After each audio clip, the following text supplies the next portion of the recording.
ప్రియమైన సహోదరి సహోదరులారా, మీ అందరికీ కూడా క్రీస్తు జయంతి పండుగ శుభాకాంక్షలు. హ్యాపీ క్రిస్మస్ అని చెప్తే ఏమనుకుంటారు మీరు? క్రిస్మస్ ఎప్పుడు? డిసెంబర్ 25వ తారీఖు కదా వచ్చేది. ఇప్పుడే బిషప్ గారు మనందరికీ క్రిస్మస్ శుభాకాంక్షలు ఇప్పుడు చెబుతున్నారేంటి అని మీరు సహజంగా ఆశ్చర్యపోతారు. ఈ క్రీస్తు జయంతి పండుగను మనం ఇప్పుడు ఏ విధంగా జరుపుకుంటున్నామో, డిసెంబర్ 25వ తారీఖున ఆ సాంప్రదాయం అన్నది 4వ శతాబ్దం నుండే ప్రారంభమైంది. మరి అంతకుముందు క్రీస్తు జయంతి పండుగ, క్రిస్మస్ జరుపుకునేవాళ్ళు కాదా అంటే తప్పకుండా జరుపుకునేవాళ్ళు. ఏ విధంగా, ఎప్పుడు అంటే అది సంవత్సరంలో ఎప్పుడైనా కావచ్చు, ఎక్కడైనా కావచ్చు. ఎక్కడైతే ఒక నూతన ఆలయం ప్రతిష్ఠించడం జరుగుతుందో అప్పుడు ప్రజలందరూ కూడా అక్కడ చేరి క్రీస్తు జయంతి పండుగను జరుపుకునేవారు. ఎందుకంటే ఒక క్రీస్తు జయంతి పండుగకు ఉన్నటువంటి అర్థం, భావం అన్నది ఒక నూతన ఆలయం మన మధ్య వెలయతంలో ఉంటూ ఉన్నది. క్రీస్తు ప్రభు ఈ లోకంలో జన్మించడాన్ని గురించి మనకు చెప్పబడుతుంది ఏమని? ఇమ్మానుయేల్ అనగా దేవుడు మన మధ్య వెలిశాడు అని, దేవుడు మనతో ఉన్నాడు అన్నటువంటి అర్థాన్ని తెలియజేస్తూ ఒక ఆలయం కూడా మన మధ్య వెలిసినప్పుడు అదే మన ఇమ్మానుయేల్, దేవుడు మనతో ఉన్నాడు అన్న సత్యానికి ఒక సాదృశ్యంగా ఉంది ప్రతి మందిరం, ప్రతి ఆలయం కూడా. మన మధ్య ఒక ఆలయం, నూతన ఆలయం వెలిసినప్పుడు దాని అర్థం ఏమిటి? ఇదిగో దేవుడు మన మధ్య వెలిశాడు, దేవుడు మన మధ్య తన నివాసాన్ని ఏర్పరుచుకున్నాడు, తన గుడారాన్ని ఆయన ఏర్పాటు చేసుకున్నాడు అని అర్థం. కాబట్టి ఈ ఆలయం ఈనాడు మన మధ్య ఉండటం మనకిస్తున్న గొప్ప సందేశం ఏంటి? ఇదిగో దేవుడు మన మధ్యకు వచ్చాడు, మనతో ఉంటూ ఉన్నాడు అన్న భావన మనకు కలుగుతుంది. ఇదే విషయాన్ని మనం ఈనాడు మొదటి పట్టణం ఆదికాండం నుండి 28వ అధ్యాయంలో ఆలకించి ఉన్నాం. ఏ విధంగా మన పితరులైనటువంటి యాకోబు ఆయన ప్రయాణమై వెళ్తూ అలసిపోయాడు, సాయం సమయం అవుతుంది, చీకటి పడుతుంది.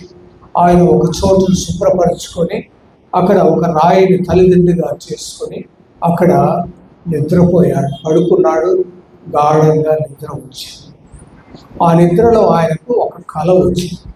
మనందరికీ కళలు వస్తూ ఉంటాయి కదా, అలాంటి పిచ్చి కళలు కాదు, దివ్యమైనటువంటి కళ. దేవుడు కళలతో అనేక విధాలుగా తన యొక్క సందేశాన్ని, తన యొక్క దీవెనలను మనకు అందిస్తూ ఉంటాడు.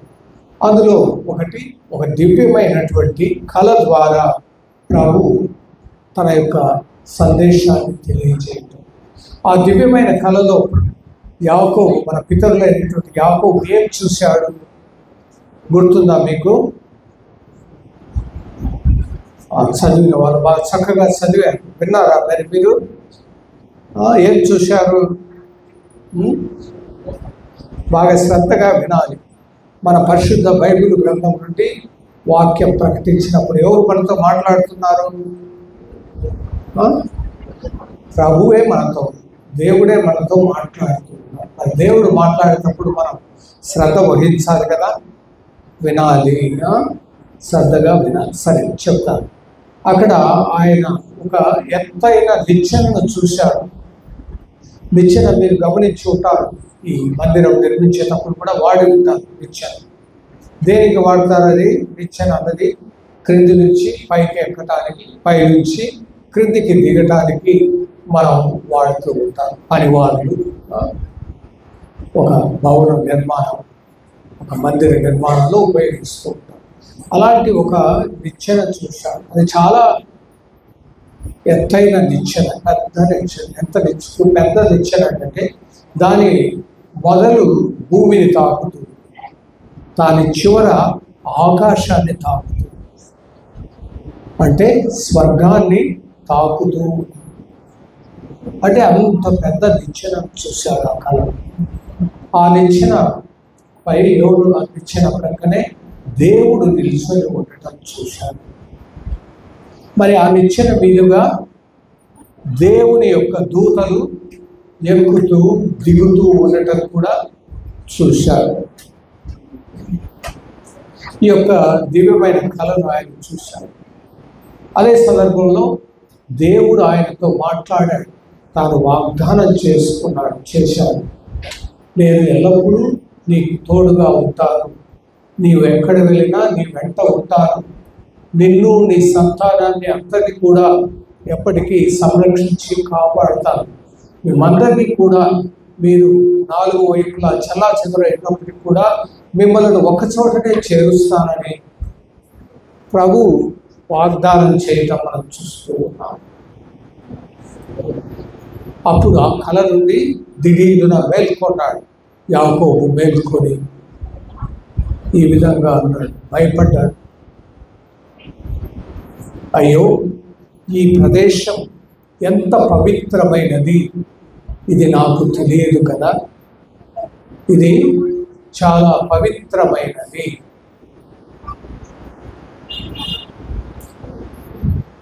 వినండి వినండి, మీరు డిస్టర్బ్ అయ్యి ఇతరులను కూడా డిస్టర్బ్ చేస్తా. ఎంత పవిత్రమైనది ఇది, ఇక్కడ దేవుడు ఉండుట ఎంతో నిజము, దేవుడు ఉండుట ఎంతో నిజము, ఇది పవిత్రమైన స్థలము, ఇది స్వర్గద్వారము అని ఆయన గ్రహించాడు. మనం ప్రతి మందిరంలో ప్రవేశించినప్పుడు ఇదే తలంపులు కలిగి ఉండాలి, ఇదే అనుభూతిని పొందాలి, అదే భావనతో ఉండాలి. ఇది ఎంత పవిత్రమైన స్థలం, ఇక్కడ దేవుడు ఉండుట నిత్యం, ఇది స్వర్గద్వారం అని చెప్తుంది.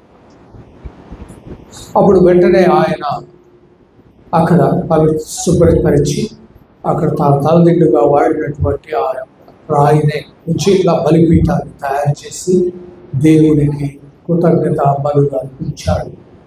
దానికి బేతేలు అనగా దేవుని నిలయము అన్నటువంటి దేవుని ఆలయం అనే పేరు పెట్టి ఉన్నాడు. ఈ యొక్క వాక్యం ఇతరులైనటువంటి యాకోబు దివ్యకళ ఒక మందిరానికి ఉన్నటువంటి అర్థాన్ని, పరమార్థాన్ని మనకు తెలియజేస్తుంది. మన ఆలయంలో ప్రవేశిస్తున్నామంటే ఏదో 4 గోడల మధ్యకు వస్తున్నామని కాదు, వచ్చి గోడకు మొరపెట్టినట్టు కాదు. అది ఎంత గొప్ప భవనమైన కావచ్చు, ఎంత సాధారణమైన ప్రతిపైన కావచ్చు. మనం యెషయా గ్రంథం 66వ వచనం చూసినట్లయితే ఈ విధంగా ప్రభువు చెబుతున్నాడు, దేవుడు చాలా గొప్పవాడు.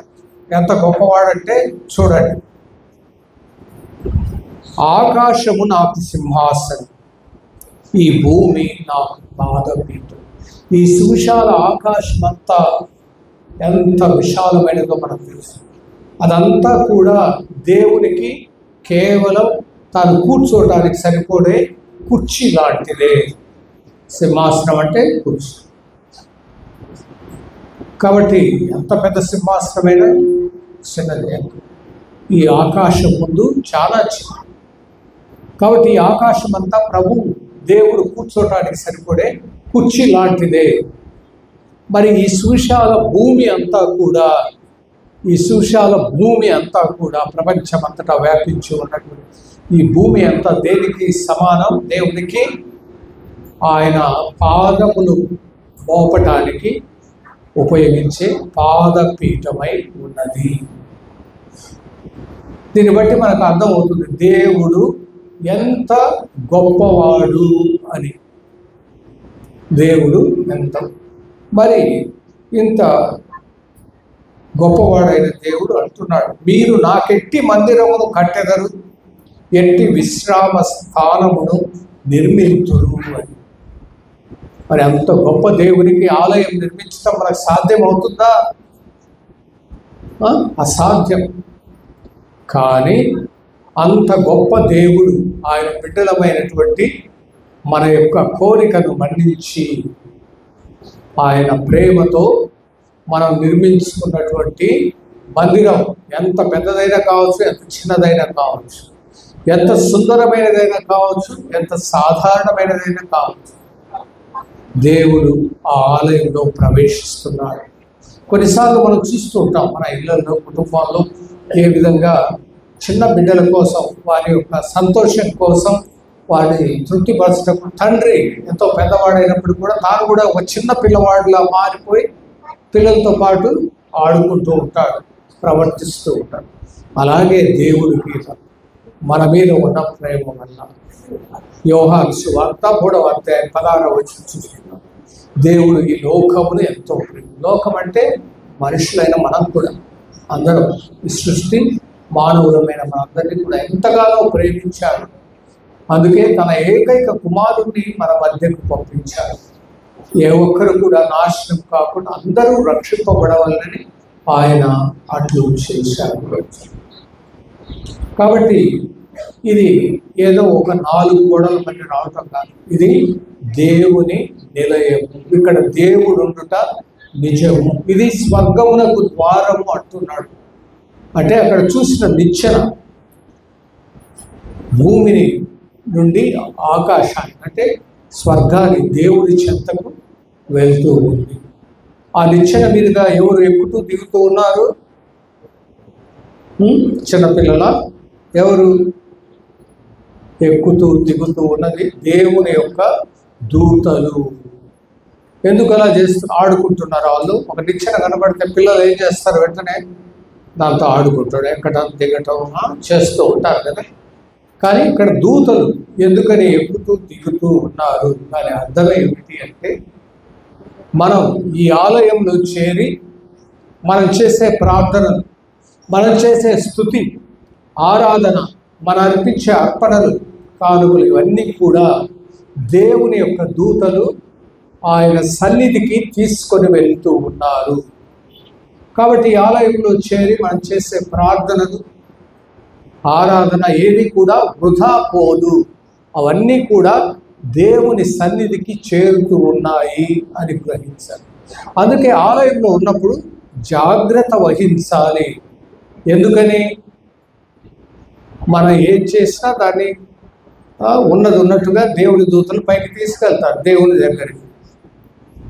కాబట్టి మీరు ఎలా ప్రవర్తిస్తున్నారు, ఏం మాటలు మాట్లాడుతున్నారు, ఏం ఆలోచిస్తున్నారు అన్నది దేవుని యొక్క దూతలు ప్రతి ఒక్క విషయం కూడా దేవుని దగ్గరికి తీసుకెళ్తూ ఉన్నారు. ఇప్పుడు అక్కడ ఒక ఆమె నవ్వుతూ ఇద్దరు ముచ్చట్లు చెప్పుకుంటున్నారు, అది తీసుకెళ్తారు.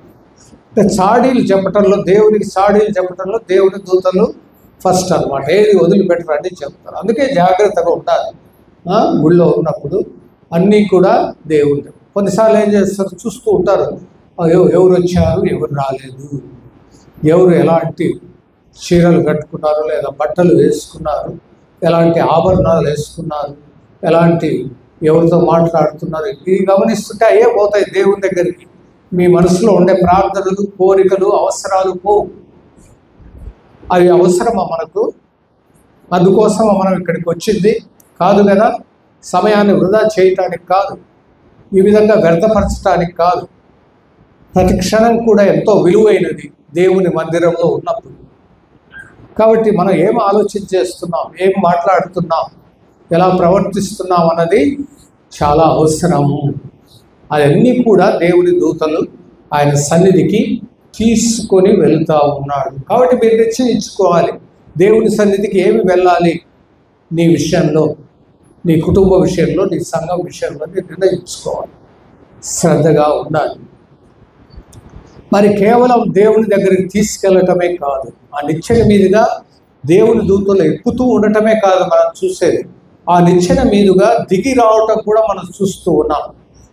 అంటే మన యొక్క మనవులు, ప్రార్థనలు అన్నిటినీ దేవుని సన్నిధికి తీసుకొని వెళ్ళినటువంటి దూతలు ఆ దేవుని నుండి ఆయన యొక్క దీవెనలను, వరాలను, అనుగ్రహాలను మనకు తీసుకొని వస్తూ ఉన్నారు అన్న విషయాన్ని కూడా మనకు ఎంతో ఊరట కలిగిస్తుంది. కాబట్టి మన ప్రార్థనలు మనం ఏదో గోడకు మరపెట్టుకున్నట్టు కాదు, దేవుని సన్నిధి చేరుతూ ఉన్నాయి. దేవుని సన్నిధి నుండి ఆయన దీవెనలు, వరాలు, కృపలు మనకు వస్తూ ఉన్నాయి అన్నటువంటి భావన. అందుకే ఇది స్వర్గ ద్వారము అని మన పితరులైనటువంటి యాకోబు మనకు తెలియచేయటం మనం చూస్తూ ఉన్నాం. కాబట్టి ఒక ఆలయంలో ప్రవేశించినప్పుడు, మందిరంలో మనం గుర్తుంచుకోవాలి, ఇదిగో దేవుడు ఇక్కడ ఉన్నాడు, ఇక్కడ దేవుడు ఉండటం నిజం.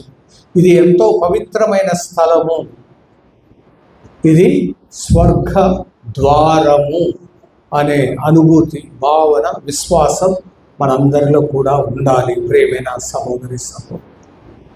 అదేవిధంగా పునీత పౌలు 3 ముఖ్యమైన విషయాలు మనకు తెలియజేశాడు.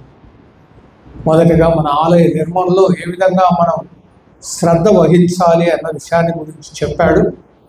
మీరు ఈ సంఘం అంతా కూడా ఎంతో చక్కగా ఈ ఆలయం పట్ల ఎంతో శ్రద్ధ వహించారు, ఎంతో సంతోషిస్తున్నారు, ఆనందిస్తున్నారు, సమంజసమైనది. ఆయన చెప్పిన మొదటి విషయం అంటే, ఈ ఆలయాన్ని నిర్మించేటప్పుడు మీరు పునాది వేశారు, ఆ పునాదిపై దీనిని నిర్మించారు, మంచిదే, అది ఉండవలసిన విషయం. కానీ ముఖ్యంగా ఆయన చెప్తున్న విషయం ఏంటంటే,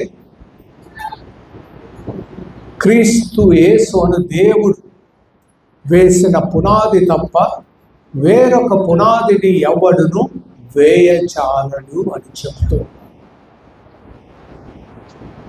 కాబట్టి ప్రభు తానే స్వయముగా ఉద్దేశించి, తానే మూలరాయిగా ఉండి, తన అపోస్తుల యొక్క విశ్వాసం అనే పునాదిపై ఆయన నిర్మించినటువంటి ఆలయం, ఆయన యొక్క సంఘం, మన సత్య ఏక కథోలిక అపోస్తోలిక సంఘం, అపోస్తుల విశ్వాసంపై వారి యొక్క వారసత్వంలో ఏర్పాటు చేయబడినదే మన సత్య ఏక కథోలిక అపోస్తోలిక సంఘమై ఉన్నది అన్న విషయాన్ని మనం గుర్తుంచుకోవాలి. ఎన్నో సంఘాలు వచ్చి ఉంటాయి, మనందరినీ మనం అభిమానిస్తాం, ప్రేమిస్తాం, గౌరవిస్తాం, కాదనం. కానీ మనందరికీ ఉన్నటువంటి గొప్ప భాగ్యం ఒక సత్య ఏక కథోలిక అపోస్తోలిక సంఘంలో సభ్యులుగా ఉండటం అనేది గొప్ప భాగ్యం, గొప్ప దీవెన, ప్రభువే స్థాపించినటువంటి సంఘం. కాబట్టి అలాంటి సంఘంలో ఉండటం మనకు గొప్ప భాగ్యం. ఇది కేవలం ఒక గొప్ప భాగ్యమే కాదు, ఇది ఒక బాధ్యత, గొప్ప బాధ్యతగా కూడా మనకు ఉంటూ ఉన్నది. మరింకా ఎక్కువ బాధ్యతగా మనం ఉండాలి. మన విశ్వాసాన్ని జీవించటంలో, దాని అనుసారం నడుచుకోవటంలో, ఇతరులకు మాతృకగా ఉండటంలో మనము శ్రద్ధ వహించాలి ప్రియమైన సహోదరి సహోదరు. కాబట్టి క్రీస్తు యేసు దేవుడు వేసిన పునాదిపై నిర్మించబడినట్టు ఆయన మూలరాయిగా కలిగి ఏర్పాటు చేయబడినటువంటి సత్య ఏక కథోలిక అపోస్తోలిక సంఘం మనది అన్న విషయాన్ని గుర్తుంచుకోవాలి.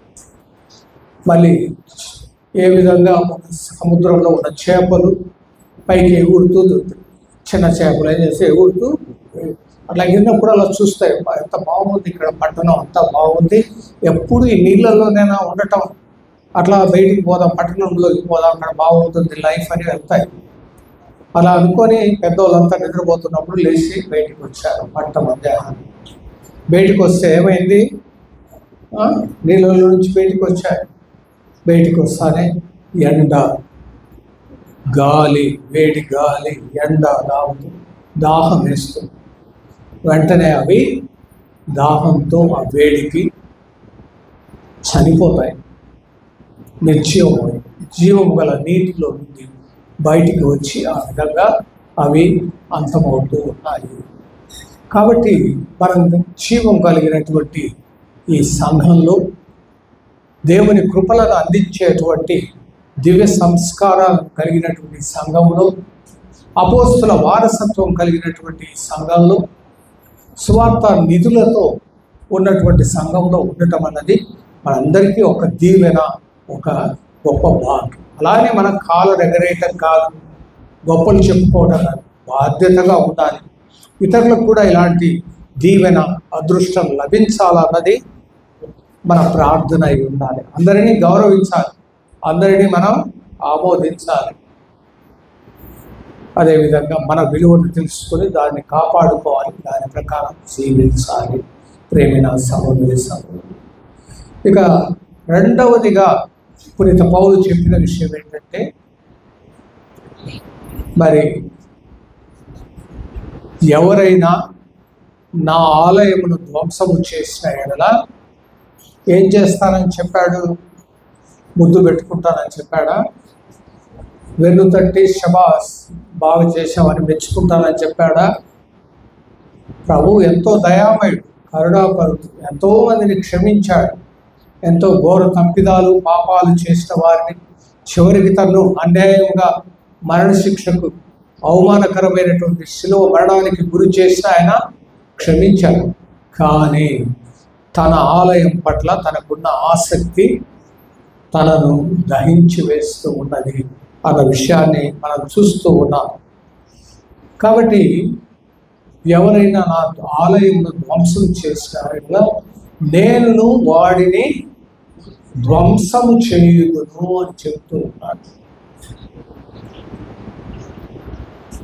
అది ఒక నష్టకరంగా, శాపకరంగా ఉంది. కాబట్టి ఆలయం పట్ల మనకు ఉండవలసినటువంటి శ్రద్ధ, ఆసక్తిని ప్రభువు తెలియపరుస్తుంది. తన ఆలయం పట్ల దేవుడు ఎంతో ఆసక్తి కలిగి ఉన్నాడు. మీరు మీ ప్రభు ఆలయం పట్ల ఎంతో ఆసక్తిని కనబరించారు. తన ఆలయాన్ని ధ్వంసం చేసిన వారిని నేను కూడా ధ్వంసం చేద్దునని చెప్పిన ప్రభు ఆలయం పట్ల శ్రద్ధ వహించిన వారిని, ఆసక్తిని కనపరిచిన వారిని ఎంతగా దీవిస్తాడు అన్న విషయాన్ని గుర్తుంచుకోవాలి. కాబట్టి ఈ ఆలయం పట్ల శ్రద్ధ కలిగి, ఆసక్తి కలిగి దీన్ని సంరక్షించుకుంటూ, కాపాడుకుంటున్నాం. ఈ ఆలయ నిర్మాణానికి సహాయపడిన వారిని అందరూ కూడా దేవుడు ఎంతగా దీవిస్తాడు అన్న విషయాన్ని, దాన్ని పాజిటివ్గా మనం అర్థం చేసుకుంటే, తన ఆలయం పట్ల శ్రద్ధ వహించిన వారిని ఆయన ఎంతగానో దీవిస్తాడు. 30 అంతలుగా, 60 అంతలుగా, 100 అంతలుగా దీవిస్తాడు అని దీనిలో మనం తెలుసుకోవాల్సిన సంగతి. మొదట ఆలయాన్ని శుభ్రంగా ఉంచుకోవాలి, పవిత్రంగా ఉంచుకోవాలి, కాపాడుకోవాలి. ఆలయం పట్ల శ్రద్ధ వహించాలి. ప్రతి ఒక్కరి బాధ్యత. కేవలం విచారణ గురువులు, పెద్ద మనుషులు, ఉపదేశం కాదు. ప్రతి ఒక్కరికి ఆలయం పట్ల శ్రద్ధ ఉండాలి. ప్రతి ఒక్కరూ తమ వంతు పాత్రను నిర్వహించాలి అని చెప్తున్నారు. అర్థమైంది కదా? కాబట్టి మీరు ఈ ఆలయం పట్ల ఎంతో శ్రద్ధ చూపించారు. దేవుడు తప్పక మిమ్మల్ని ఆశీర్వదిస్తారు. మీ సంఘ పెద్దలను, ఉపదేశం, మీ యొక్క విచారణ గురువు, అలాగే మనకు సహకరించినటువంటి ఇక్కడ ఉన్నటువంటి పెద్దలు, మన ఎమ్మెల్యే గారు, వారి యొక్క అనుచరులు, వీళ్ళందరినీ కూడా దేవుడు తప్పకుండా ఆశీర్వదిస్తాడు. మీరు ఈ ఆలయం పట్ల చూపిన శ్రద్ధలు, ఆసక్తికి సహాయ సహకారాలు. చివరిగా ప్రభు మరి పునీత పౌలు ఒక పెద్ద బాంబు వేసేస్తున్నాం. మనం ఎంత సంతోషపడుతున్నాం, సంబరపడుతున్నాం. ఆలయం ఎంత బాగుంది, నిజమే చాలా ఆలయం బాగా ఉంది, బాగా నిర్మించాడు, అంతా బాగా వేసాం. మనం ఎంతో సంతోషంగా, ఆనందంగా సంబరాలు చేసుకుంటున్నాం, వేడుకలు చేసుకుంటూ ఉన్నాము. ఇదంతా బాగుంది అన్నప్పుడు ఆగండి, కొద్దిసేపు ఆగండి. నీవు దేవుని ఆలయం అని నీకు తెలియదా అని ప్రశ్నిస్తూ, ప్రభువునందు నమ్మి విశ్వసించి జీవించువారు, బాప్తిస్మం పొందిన ప్రతి ఒక్కరు కూడా దేవుని ఆలయమై ఉన్నారు. మన యొక్క శరీరం దేవుని యొక్క ఆలయం, పవిత్రాత్మకు నివాసముగా ఉంటూ ఉన్నది అన్న విషయాన్ని మనకు గుర్తు చేస్తూ ఉన్నాడు ప్రియమైన సహోదరి సహోదరు.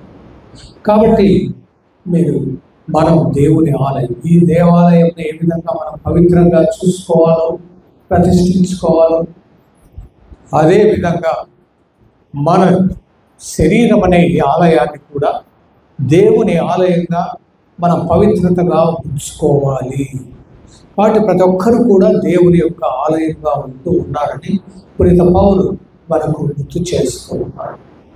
అంతేకాదు, ఆ విధంగా ప్రభు నమ్మి విశ్వసించి జీవిస్తున్నటువంటి వ్యక్తులతో కూడిన వారు జ్ఞాన వివాహం అనేటువంటి దివ్య సంస్కారం ద్వారా ఏర్పడినటువంటి కుటుంబం, ప్రతి కుటుంబం కూడా దేవుని యొక్క ఆలయముగా ఉంటూ ఉన్నది. అలాంటి కుటుంబాలతో కూడినటువంటి ఈ సంఘం కూడా దేవుని యొక్క ఆలయం. ఇలాంటి సంఘాలతో అన్నింటిలో కలిసిన విచారణ, మన యొక్క మేత్రాసనం, మన విశ్వశ్రీ సభ, అందుకే చర్చ్ అని పిలుస్తాం. అంటే కేవలం మందిరం మాత్రమే కాదు, సజీవ సభ్యులు అందరూ కూడా కలిసి చర్చ్ దేవుని యొక్క ఆలయమై ఉన్నారు. కాబట్టి ఈ ఆలయం పట్ల మనం ఎలా శ్రద్ధ వహించాలో, దీని పవిత్రతను ఔన్నత్యాన్ని కాపాడుకోవాలో, అలాగే మన శరీరం అనే ఆలయాన్ని వ్యక్తిగతంగా, కుటుంబం అనే ఆలయాన్ని, అలాగే సంఘం అనే ఆలయాన్ని, మన విశ్వశ్రీ సభ అనే ఆలయాన్ని కూడా మనం ఆసక్తి కలిగి కాపాడుకోవాలి. వీటిని కూడా మనం భంగం కలిగిస్తే, అపవిత్రపరిస్తే, ధ్వంసం చేస్తే దేవుడు మనపై ఆగ్రహిస్తాడు. అలా కాకుండా మన బాధ్యతాయుతంగా నడుచుకుంటే అది మనకెంతో దీవెనగా ఉంటుంది. దేవుడేంటి ఈ విధంగా ఆగ్రహించటం ఏంటి, ధ్వంసం చేయటం ఏంటి, శిక్షించటం ఏంటి అని మనం అనుకోవచ్చు. అది దేవుడు చేస్తున్న పని.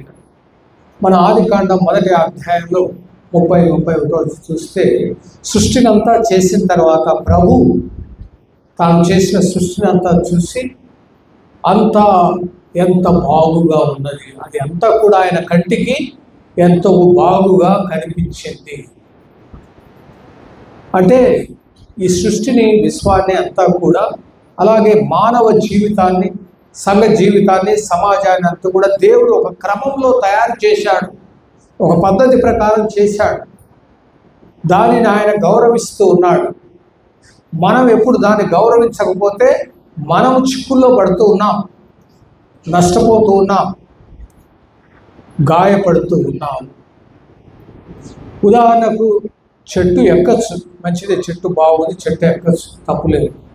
చెట్టు కొమ్మ పైన కూర్చోవచ్చు, అక్కడ ఉన్న పళ్ళు తీసుకోవచ్చు, తినచ్చు, తప్పులేదు. ఆకులు అవసరమైతే తీసుకోవచ్చు ఔషధంగా. కానీ ఆ కొమ్మ మీద మరి ఇష్టం వచ్చినట్టు ఎగురుతూ, గంతులు వేస్తూ, అటు ఇటు డ్యాన్స్ చేస్తుంటే ఏమవుతుంది? అక్కడి నుంచి కొమ్మ ఎరగటమో లేదా కింద పడిపోవటమో జరుగుతుంది. అలా పడినప్పుడు దేవుడు అక్కడుండి మన కాలు ఇరుస్తున్నాడా, మన చేతులు విరగొడుతున్నాడా, మన తలకాయ పగలగొడుతున్నాడా? లేదు. దేవుడు సృష్టిలో ఏర్పరిచినటువంటి క్రమం, భూమి ఆకర్షణ శక్తి, దానిని మనం గౌరవించకపోతే, దాని ప్రకారం మనం నడుచుకోకపోతే దాని యొక్క పర్యవసానం, ఫలితం అన్నది మనకు లభిస్తుంది. కానీ కొన్నిసార్లు అట్లా పడినా కానీ దేవునికి నీ పట్ల ఒక సంకల్పం, ఉద్దేశం ఉంటే నిన్ను కాపాడుతాడు. ఎందుకంటే దేవునికి అసాధ్యమైనది ఏదీ లేదు. ఒక ధనవంతుడు పరలోక రాజ్యంలో ప్రవేశించుట కష్టతరం అన్నాడు ప్రభు. ఒక సూది బెజ్జంలో ఒంటె పోవటం సాధ్యమవుతుందేమో, కానీ ఒక ధనవంతుడు వెళ్ళలేడు అన్నాడు. అప్పుడు అందరూ అడిగారు, అలాగైతే ఇంకెవరు పోతారు? ఎవరు పోలేరు కదా. అది కాదు, దేవునికి అసాధ్యమైనది. దేవుడు అనుకుంటే అది సాధ్యమవుతుంది. కానీ దేవుడు తాను ఏర్పరిచిన క్రమాన్ని గౌరవిస్తాడు. దాని ప్రకారం దాన్ని మనం కూడా గౌరవించి దాని ప్రకారం జీవించాలని కోరుకుంటాడు. కాబట్టి దేవుని యొక్క మహిమను, ఆయన యొక్క చిత్తాన్ని తెలుసుకొని దాని ప్రకారం నడుచుకోవాలి. దేవుడు మానవుని ఎందుకు సృష్టించాడు అన్నదానికి సత్యోపదేశంలో మనం నేర్చుకునే సమాధానం ఏంటి? దేవుని తెలుసుకొని ఆయనను ప్రేమించి సేవించి అటు వెనుక అందరం కూడా మోక్షము పొందుటమే. కాబట్టి అలా మోక్షం పొందడానికి గొప్ప దేవుడు ఇచ్చినటువంటి ఈ యొక్క మందిరం మనకు ఇక్కడ చేరి మన ప్రభువును స్తుతించి ఆరాధించాలి. వ్యక్తిగతంగా, కుటుంబంగా, సంఘంగా మనందరం వచ్చి ప్రభువును స్తుతించి ఆరాధించాలి, ప్రార్థించాలి, ఆయన యొక్క వాక్యాన్ని ఆలకించాలి. ఆయన వాక్య ప్రకారం జీవించడానికి మనకు శక్తిని ఇచ్చేటువంటి, బలాన్ని ఇచ్చేటువంటి ప్రభు విందులో పాల్గొనాలి. ఆ తర్వాత ఈ ఆలయం నుండి మనం వెళ్తూ ఉన్నప్పుడు ఏ విధంగా వెళ్ళాలి? ఎజెకియేలు గ్రంథం 47వ అధ్యాయంలో చెప్పబడిన విధంగా ఆలయం క్రింద నుండి పారేటువంటి జీవ జలంలా మనం వెళ్ళాలి. మన కుటుంబాలకు, మన వీధుల్లోకి, మన సంఘంలోకి, సమాజంలోకి ఒక జీవ జలంలా వెళ్ళాలి.